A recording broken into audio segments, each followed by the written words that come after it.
Hey, welcome to Everyday Economics, the podcast that helps you learn about the economic world happening around you every day. I'm your host, Chris Krug, president of the 501c3 nonprofit, nonpartisan Franklin News Foundation. Everyday Economics is a production of America's Talking Network. You can check out all of our great podcasts at americastalking.com. We are recording today's episode on Thursday, May 25th.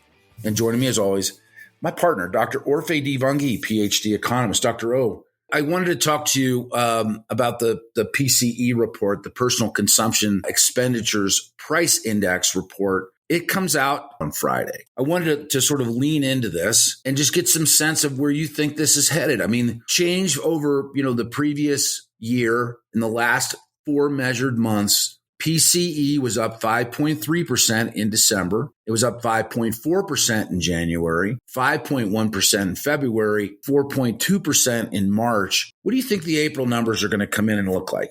Yeah, you'll notice that. So first of all, we already reported on the CPI numbers for the month of April. And you saw that disinflation stalled somewhat in April. CPI came in a little bit hotter than expected. So I expect PCE to follow suit. And there's a couple of differences between both indexes, right? So like the CPI looks at what consumers are buying, right? Like the price of that basket. The PCE is kind of based on surveys of what businesses are selling. So slightly different. But basically the two kind of follow each other, right? And they reflect the economy. We have an economy where basically inflation's come down. Price growth has slowed a lot, mostly driven by a cool down, a contraction, I want to say, even in the manufacturing sector. Good spending has fallen, but services is still pretty hot. And the service sector is very hot. And in fact, still very hot, in fact. And you look at all the data that's come out recently, including the manufacturing PMI, the services PMI, and what it all tells me is that the economy is still hotter than where the Fed would like it to be, right?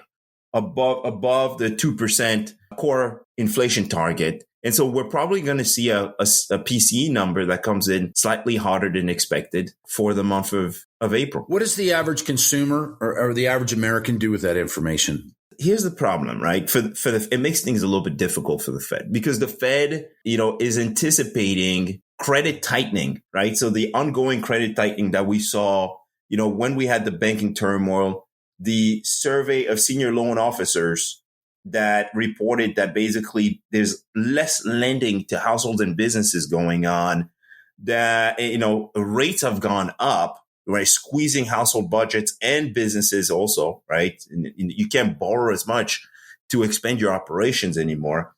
So all that information tells the Fed that the economy is slowing and likely to slow, and inflation is likely to come down. The problem is it's not showing up yet, quite yet, right? We've had a lot of disinflation since last year, but it seems to have somewhat kind of like stalled, right? The number is not coming down fast enough anymore.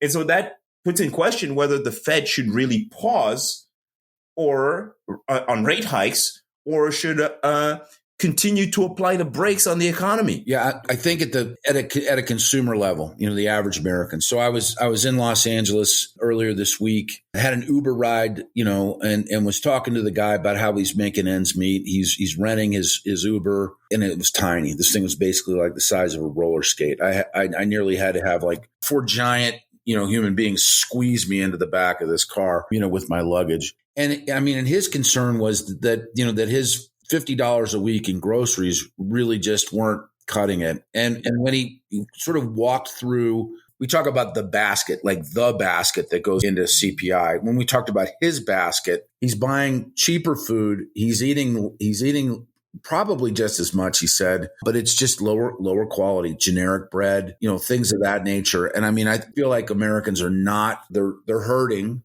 They're not getting through this as well as we would hope. And the numbers, while they are improving, I don't think real life is improving for a lot of people right now. It really depends, right? It depends where you are kind of on that income distribution, what industry you're working in.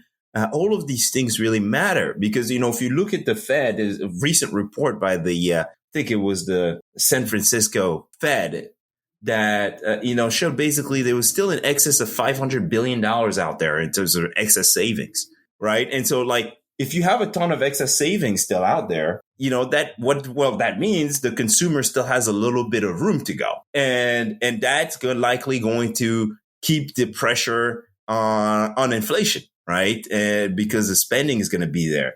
But ultimately, if you disaggregate all this, there are people at the top and people at the bottom. The people at the top are likely substituting for cheaper goods. The people at the bottom are really tight and likely having to let go of some things. Right. They're getting by on less, I think is where we are. Well, I'll tell you, always great to talk, Dr. O. For Dr. Orphe Divounguy, this has been Chris Krug. Subscribe to Everyday Economics at americastalking.com.